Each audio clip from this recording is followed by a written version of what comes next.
नमस्कार दोस्तों, welcome to my YouTube channel. पिछले वीडियो में हमने देखा था कि काल यानी समय भी ब्रह्म का एक रूप है जो सृष्टि की रचना करने में अहम भूमिका निभाता है। तो इस वीडियो में हम विष्णु पुराण के इसी संदर्भ से शुरुआत करते हैं कि प्रलय काल में प्रधान के साम्यावस्था में स्थित हो जाने पर और पुरुष के प्रकृति से पृथक स्थित हो जाने पर विष्णु भगवान का काल रूप प्रकट होता है। तदंतर उन पर ब्रह्म परमात्मा ने अपनी इच्छा से विकारी प्रधान और अविकारी पुरुष में प्रविष्ट कर उनको शोभित किया। यहाँ देखने वाली बात यह है कि सृष्टि रचना की इच्छा पुरुष की नहीं बल्कि ब्रह्म के उस तीसरे स्वरूप काल की है। यह भेद करना इसलिए भी आवश्यक है कि पुरुष का जो गुण हमें बताया गया है वह नित्य, शुद्ध, बुद्ध, मुक्त वाला था। ऐसी एंटिटी में सृष्टि निर्माण की इच्छा करना उसमें दोष लगाने जैसा है। इसलिए उसी ब्रह्म के तीसरे स्वरूप समय के द्वारा प्रकृति और पुरुष को धारण करके सृष्टि की रचना की बात कही गई है। अब जब प्रकृति और पुरुष का मिलन समय के द्वारा होता है तब एक नए पुरुष की उत्पत्ति होती है। जहां पुराना वाला पुरुष निर्गुण था, वहीं इस मिलन के बाद यह नया पुरुष सगुण वाला हो जाता है और इसी पुरुष को हम समस्त ब्रह्मांड मानते हैं। इसके पहले कि हम ब्रह्मांड की बात करें, हमें सगुण और निर्गुण का विषय यहीं पर खत्म करना होगा, क्योंकि यह विषय सनातन धर्म पर कई तरह की चुनौतियों को न्योता देता है और कई आक्षेप कई बार आते हैं कि यदि ब्रह्म निराकार है तो साकार की पूजा क्यों? यदि इसका कोई नाम नहीं है और यदि यह एक ही है तो इतने सारे देवता क्यों हैं? फिर चाहे 33 प्रकार कहो या 33 करोड़, इतने देवी देवताओं की अवधारणा कहाँ से आती है? तो मेरा उत्तर है कि निर्गुण ब्रह्म और सगुण ब्रह्म में काल का अंतर है। जब यह सृष्टि नहीं थी तब यह ब्रह्म निर्गुण है।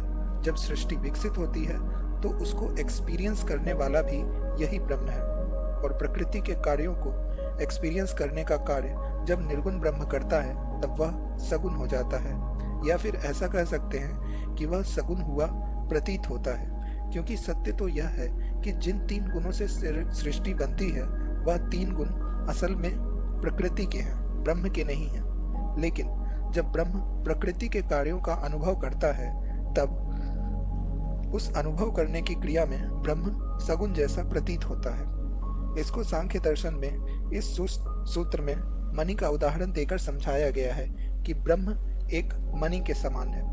जब यह सवाल आता है कि हम प्रकृति यानी नेचर को, जो कि अचेतन है, उसे ब्रह्मांड का क्रिएटर बता रहे हैं, हिंदी में कहें तो उसे उपादान कारण बता रहे हैं, तो इसमें ब्रह्म का क्या योगदान है? इसके जवाब में सांख्य दर्शन सूत्र में लिखा है कि जिस प्रकार किसी वस्तु का प्रतिबिंब किसी मणि पर पड़ता है तो वह वस्तु उस मणि में दिखने लगती है, उसी प्रकार जब प्रकृति के गुणों का प्रतिबिंब ब्रह्म पर पड़ता है तब वह ब्रह्म में वह गुण दिखने लगता है। अब अगर ब्रह्म में 3 गुणों का आभास हो तो उसे सगुण ही कहा जाएगा, भले ही वह उसका वास्तविक स्वरूप निर्गुण हो।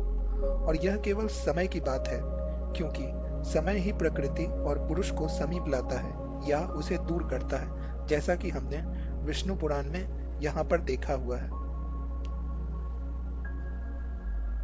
जिस प्रकार वस्तु के दूर चले जाने से मणि में से उसका प्रतिबिंब गायब हो जाता है, उसी प्रकार प्रकृति के अलग होने से पुरुष में सृष्टि विषय गुण भी चले जाते हैं और वह वापस निर्गुण हो जाता है। तो इस प्रकार निर्गुण ब्रह्म को सृष्टि का निर्माता नहीं बल्कि उसका अधिष्ठाता बोला गया है, क्योंकि संसार उसी में व्याप्त है और उसकी वजह से अस्तित्व में है, इसलिए उसे निमित्त कारण भी कहा जाता है।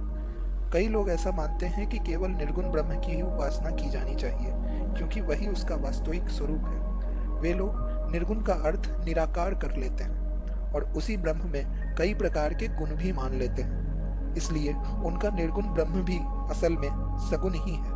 सच तो यह है कि प्रलय काल वाले निर्गुण ब्रह्म की उपासना की ही नहीं जा सकती, क्योंकि उसके सामने हमारा कोई अस्तित्व ही नहीं होगा। कोई व्यक्ति स्वयं को निर्गुण ब्रह्म से अलग करके देख नहीं सकता, क्योंकि संपूर्ण ब्रह्मांड में और ब्रह्मांड के परे भी केवल वही एक चेतन सत्ता है, उसके अलावा कोई दूसरी चेतना नहीं है। हमारी चेतना भी उसी ब्रह्म में महसूस होती है।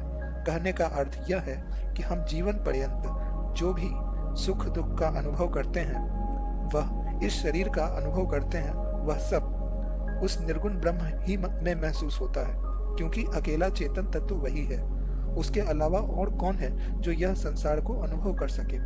यही उसका स्वगुण रूप है, जिसमें वह सारे संसार का अनुभव करता है और उसे भोगता है। इस प्रकार ब्रह्म के तीन स्वरूप हैं। इसे हम एक उदाहरण से समझते हैं। जैसे कि आज हम सिनेमा हॉल में जाते हैं। सिनेमा स्क्रीन पर चलता है और हम हॉल में बैठकर सिनेमा देखते हैं। सिनेमा को देखने का एक ऐसा तरीका भी हो सकता है जिसमें दर्शक सिनेमा के पात्र में ही घुस जाए और अंदर से उसको महसूस करे, उसका हर सुख और दुख महसूस करे, लेकिन जब सिनेमा खत्म हो तो वापस निकल आए। लेकिन ऐसा भी हो सकता है कि वह अपना असली स्वरूप भूल जाए और हमेशा के लिए उस सिनेमा में कैद होकर रह जाए।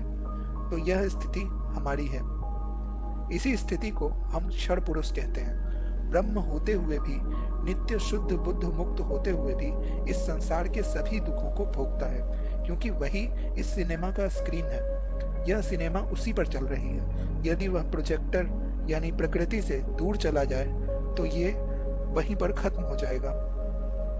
लेकिन कोई व्यक्ति ऐसा नहीं चाहता है, क्योंकि वह मानव जीवन से सभी का लगाव है। तो क्षण पुरुष वह सगुण ब्रह्म हुआ जो हम हैं, जो संसार के अंदर से संसार को भोगते हैं। अब एक और पुरुष है जो हॉल में बैठा इस सिनेमा को देख रहा है।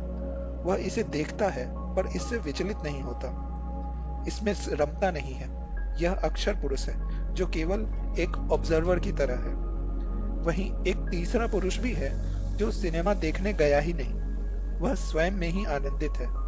यह पर पुरुष है। यह निर्गुण ब्रह्म का ओरिजिनल रूप हो सकता है।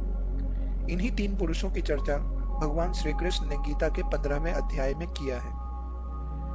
तो जो लोग सिनेमा हॉल में गया ही नहीं, अर्थात निर्गुण ब्रह्म, उसकी चर्चा यहीं पर छोड़ देते हैं। अब हम उसकी चर्चा करते हैं जो स्क्रीन पर दिख रहा है, जो इस स्क्रीन के पात्रों को देख रहा है और उसमें स्थित है। क्योंकि निर्गुण ब्रह्म अब वह स्क्रीन ही है, इसलिए अब हम उस स्क्रीन को भी भूल जाते हैं। तो हमारे पास बचता है सिर्फ ये सिनेमा जो प्रकृति नाम का प्रोजेक्टर चला रहा है। तो जितने भी गुण हैं, जितने भी देवता हैं, उन सभी का स्रोत वही प्रकृति है। इस वीडियो को यहीं पर विराम देते हैं। यदि आपको मेरे विचार सही लगे हैं तो कृपया इस वीडियो को लाइक अवश्य करें, और यदि आप असहमत हैं तो कृपया कमेंट सेक्शन में अपनी असहमति अवश्य व्यक्त करें। और सनातन धर्म ग्रंथों पर सार्थक चर्चा के लिए कृपया मेरा चैनल अवश्य सब्सक्राइब करें। इस वीडियो को देखने के लिए आपका धन्यवाद।